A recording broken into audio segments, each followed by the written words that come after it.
জনগণের দায়িত্ব 50% আর সিটি কর্পোরেশনের দায়িত্ব 50%। এই বিশাল এলাকার জন্য এই 3টা আউটলেট কোনো যথেষ্ট না।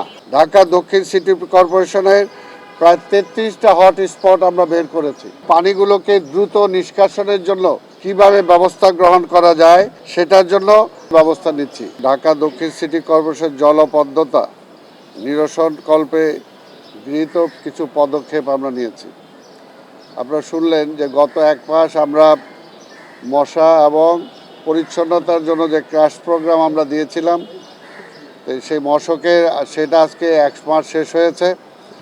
আজকে থেকে আবার আমরা এই জলবদ্ধতা নিরসনের জন্য আমাদের বক্স কালভার্ট সহ খাল, নদী, নালা যেগুলো আছে সেগুলোর ব্যাপারে আমরা আবার 1 মাস ব্যাপী আমরা কর্মসূচি আজকে থেকে আমি ঘোষণা করছি। এবং এর সাথে মশার সেটা চলমান থাকবে আমাদের। আজকে বর্তমান ঢাকা সিটি কর্পোরেশনের বৃষ্টির পানি নির্গমনের জন্য 3টা আউটলেট আমাদের আছে। একটা হলো কমলাপুর টিটিপাড়া, আরেকটা ধোলাইখাল, আরেকটা হাতিরঝিল। এই 3টা আউটলেটের অধিক্ষেত্রের অর্থাৎ 109.24 বর্গ কিলোমিটার এলাকার পানি নিষ্কাশিত হয়, যা প্রয়োজনের তুলনায় অনেক অপ্রতুল। ঢাকা শহরের এই বিশাল এলাকার জন্য এই 3টা আউটলেট কোনো যথেষ্ট না। আপনি ইতিমধ্যে শুনেছেন যে আমরা আরও ইতিমধ্যে 2টা আউটলেট নির্মাণের জন্য পরিকল্পনা গ্রহণ করেছি। মাননীয় প্রধানমন্ত্রী ইতিমধ্যে আমাদের সম্মতি দিয়েছেন এবং সেটাও যথারীতি আমরা আশা করতেছি যে অতি দ্রুত। আপনারা জানেন যে এখন বৃষ্টি হলে নিউ মার্কেট, ধানমন্ডির এই সাইডের পানি জমে যায়, সেটাকে দূর করার জন্য সেদিকে একটা, আরেকটা আমরা চেষ্টা করছি পুরানো ঢাকার দিকে আরেকটা। এই 2টা আউটলেট আমরা নতুন করে করার চেষ্টা করছি। আরেকটা জানেন আপনার, শ্যামপুরের খালের পানি নিকটবর্তী বুড়িগঙ্গা নদীতে নিষ্কাশনের জন্য খাল প্রকল্পের আওতায় বক্স কালভার্ট ও বৃহৎ ব্যাসের 8 ফিট নর্দমার যেটা কালভার্ট করা হয়েছে, সে আউটলেট নির্মাণের জন্য চলমান রয়েছে আমাদের কাজ। ঢাকা দক্ষিণ সিটি কর্পোরেশনের প্রায় 33টা হট স্পট আমরা বের করেছি।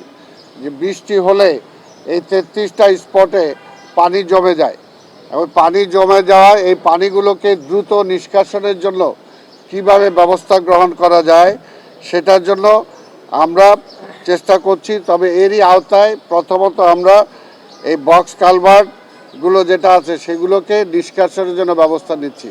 আপনারা জানেন যে গত কয়েক বছর এটা পরিষ্কারের প্রোগ্রাম থাকলেও, টেন্ডার হলেও কিন্তু কার্যক্ষেত্রে সেগুলো কিন্তু সেইভাবে পরিষ্কার হয় নাই। তো সেটার জন্যই আমরা আবার নতুন করে সেগুলো পরিষ্কার করার জন্য আমরা চেষ্টা করছি। এখানে খাল আছে 24টা, এখানে বক্স কালভার্ট আছে 4টা। এই বক্স কালভার্ট 4টা আমরা ক্লিন করার জন্য আজকে থেকে আমাদের কার্যক্রম শুরু হলো। ইনশাল্লাহ আমরা 1 মাসের মধ্যে এই 4টা বক্স কালভার্ট 1 মাসের মধ্যে ইনশাল্লাহ আমরা 4টা পরিষ্কার করার জন্য চেষ্টা করব। আর যদি খুব বৃষ্টি হয়ে খুব দ্রুত পানি জমে যায় সেটার জন্য যে আপনারা জানেন যে 6টা পোর্টেবল পাম্প অলরেডি ক্রয় করা হয়েছে এবং আগের আছে আমাদের, আগের 2টা আছে। এই 2টা দিয়ে এখন নিষ্কাশন করা খুব সময় সাপেক্ষ ব্যাপার। আমরা 6টা কিনেছি। ইনশাল্লাহ আমরা আশা করি যে বৃষ্টির পানি যদি জমেও যায় তাহলে খুব দ্রুত আমরা যাতে পানিটাকে বের করে দিতে পারি সেটার জন্য আমরা সেই পরিকল্পনা গ্রহণ করেছি। সেটা আমরা যদি দ্রুত এটাকে সারতে পারি তাহলে হয়তো এই যে বৃষ্টির যে জলাবদ্ধতা হয় সেই জলাবদ্ধতা যাতে ঘন্টার পর ঘন্টা বা দিনের পর দিন না থাকে সেটার থেকে আমরা মহানগরীর মানুষকে রেহাই দেওয়ার জন্য আমরা চেষ্টা করব।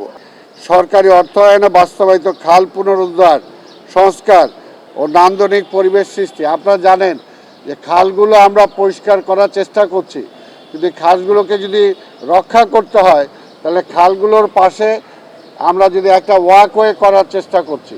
যদি সেটা না করা যায় এই খালগুলো আবার পুনর্দখল হয়ে যায়। আবার খালগুলোতে দেখা যায় যে সেখানে দোকানপাট বসে যায় এবং সেখানে আবার পলিথিন ফেলে 1 মাস লাগে না আবার সেই খালগুলো আবার পূর্বের অবস্থায় ফিরে যায়। তো সেটার জন্য আমরা সবসময় বলেছি যে জনগণের সচেতনতাটা দরকার।